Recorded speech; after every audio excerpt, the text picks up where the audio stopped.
We're the champs. Why are we suddenly clinging to third place like it's a life raft? That single, frustrated thought is ricocheting through Liberty Nation right now, and it's exactly why every remaining game feels like a Game 7. Jonquel Jones insists she never glances at the standings, but the rest of us can't look away.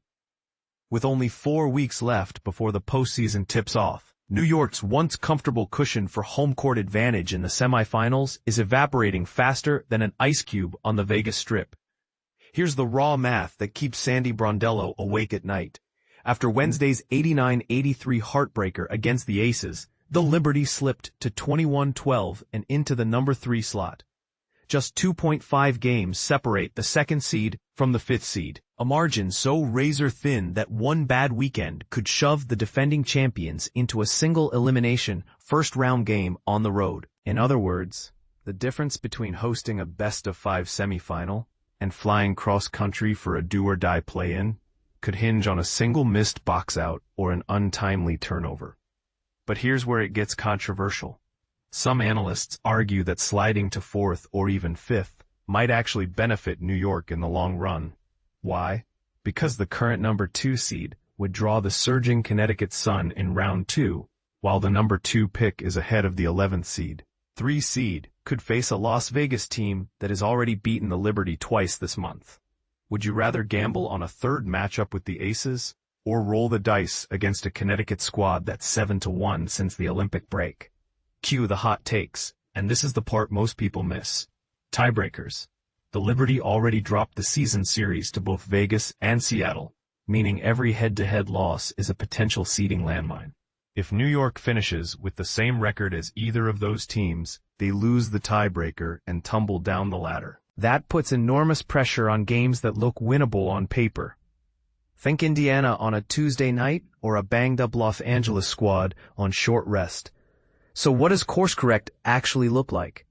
For starters, the fourth quarter offense has to stop resembling a pickup game at Rucker Park. Over the last 5 games, New York is shooting 38% after the third quarter and coughing up nearly 6 live ball turnovers in that same stretch. Against elite teams, that's the equivalent of handing out party favors. Brondello has hinted at tightening the rotation, possibly leaning more on Maureen Johannes's instant offense, or giving rookie Leonie Phoebix extended minutes to juice spacing. Defensively, the Liberty's switch-heavy scheme has sprung leaks against guards who can punish mismatches. Kelsey Plum's 14 fourth-quarter points on Wednesday weren't just bad luck. They were the byproduct of New York overhelping and leaving shooters one pass away.